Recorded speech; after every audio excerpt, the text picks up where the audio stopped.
नमस्कार दोस्तों। आज एक ऐसी शख्सियत के जीवन के पहलू को लेकर मैं आया हूँ जिसने भारतीय संगीत जगत में जिनको संत कबीरदास जी के नाम से कहा जाता है, जिनके लिए मंदिर मस्जिद और हिंदू मुसलमान का फ़र्क कुछ भी नहीं था। उनके लिए संगीत के सुर ही एक थे, वही ईश्वर भी थे। और वो शख्स थे मशहूर शहनाई वादन उस्ताद बिस्मिल्लाह खान।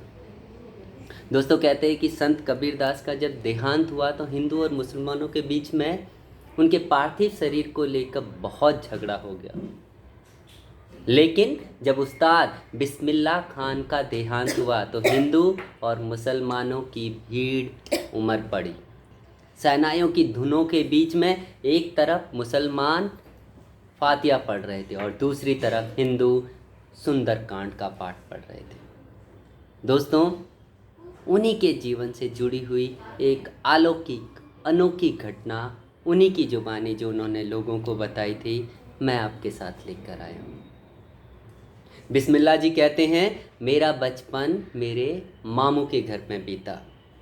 वहीं मैंने अपने प्रारंभिक शिक्षा ली। इवन मेरे जो प्रारंभिक गुरु थे वो मेरे मामा ही जी थे।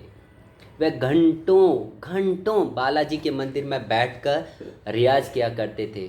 और जब मैं भी कुछ पढ़ा हुआ तो उन्होंने मुझे भी वहीं बैठकर सुर साधने का आदेश दिया। दोस्तों, मैं भी मंदिर में बिना दिन रात की परवाह किए रियाज करने लगा। इसमें कभी कभी आधी रात हो जाती, दिन हो जाता, कई बार 2 दिन भी हो जाते। बिस्मिल्लाह जी आगे कहते हैं, करीब 1.5-2 साल बाद एक दिन मामू साहब ने मुझे अकेले में बुलाकर कुछ कहा। क्या कहा कि यदि मंदिर में तुम कुछ भी देखो तो उसका जिक्र किसी से मतलब किसी से भी नहीं करना। बात मेरी समझ में कुछ नहीं आई, कुछ आई भी तो ज़्यादा ध्यान नहीं दिया, पर मैं अपने तन मन से शहनाई पर सुर साधने में लगा रहा। ऐसे ही एक दिन काफ़ी रात हो गई थी और बिस्मिल्लाह जी कहते हैं, मैं एकाग्रचित होकर गहरे ध्यान में डूबकर शहनाई बजा रहा था कि अचानक मंदिर में एक अलौकिक सी सुगंध आ गई। सुगंध से वो पूरा जो मंदिर का प्रांगण था पूरा भर गया और मैं उस सुगंध का इवन बयान तक नहीं कर सकता। पहले मुझे लगा कि शायद किसी ने गंगा किनारे लोबान आदि जलाया होगा जिसकी ये सुगंध है, पर धीरे धीरे वह सुगंध तेज होती गई और मेरी आंखें खुल गई। मैंने देखा मेरे सामने साक्षात बालाजी खड़े हैं, ठीक मंदिर में लगी तस्वीर के रूप में। मैं बिस्मिल्लाह जी कहते हैं, मैं पसीने पसीने हो गया। और दोस्तों, वो आगे कहते हैं, उन्होंने आशीर्वाद स्वरूप अपना हाथ उठाया और बोले, बेटा बचाओ। मेरी तो घिंगी सी मतलब घबरा सा गया था। फिर वे मुस्कुराए, बालाजी मुस्कुराए और धीरे से अदृश्य हो गए। बिस्मिल्लाह जी कहते हैं, डर के मारे मेरा सारा बदन कांप रहा था, धड़कनें तेज थी। मैं वहीं सब कुछ छोड़ छाड़ कर घर की ओर भागा और मामू को जगाकर सारी बात बतानी शुरू करी। जैसे मामू ने ये बात सुनी, उन्होंने कसकर मुझे एक थप्पड़ जड़ दिया और कहा, तुम्हें मना किया था ना कि कुछ भी घटित हो, कैसा भी घटित हो, किसी को किसी हाल में किसी तरीके से कुछ नहीं बताना। फिर बाद में उन्होंने मुझे पुचकार कर प्यार से समझाया और उन्होंने बताया कि जो हुआ हुआ, कभी भी घबराने की ज़रूरत नहीं थी। उन्होंने हिदायत दी कि कभी जीवन में घबराना नहीं।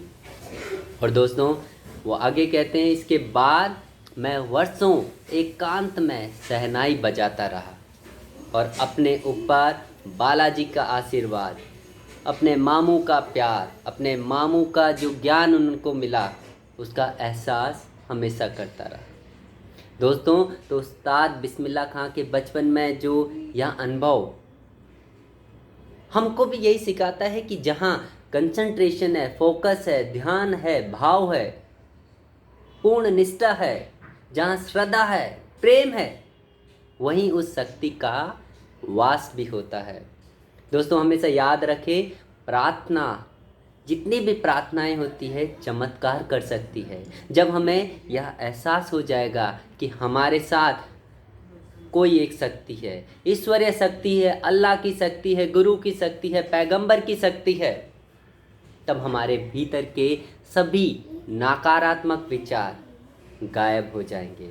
और जब हम अपने जीवन की विषम परिस्थितियों में सकारात्मकता के साथ आगे बढ़ेंगे, तो दोस्तों याद रखिए, हर व्यक्ति के पीछे एक अलौकिक वाणी होती है और जो उसको हमेशा कहती है, चिंता मत कर, मैं तेरे साथ हूँ। क्या कहती है? चिंता मत कर, मैं तेरे साथ हूँ। इस पर विश्वास कीजिए दोस्तों। तो दोस्तों इसी विश्वास के साथ, क्योंकि मुझे ये, जहाँ मैंने कहानी पढ़ी, जहाँ मैंने ये विचार पढ़े, मुझे काफ़ी इससे मोटिवेशन मिला और मुझे लगा कि I should also share the same kind of philosophy और द थॉट प्रोसेस अपने आने वाली जनरेशन या अपने दोस्तों या अपने जितने मेरे जान पहचान वाले हैं उनके साथ मुझको शेयर करना चाहिए। और मैंने किया, बहुत खुशी मिली। आशा करता हूँ आप इससे सकारात्मक विचार ग्रहण करेंगे। धन्यवाद। जय सिया राम।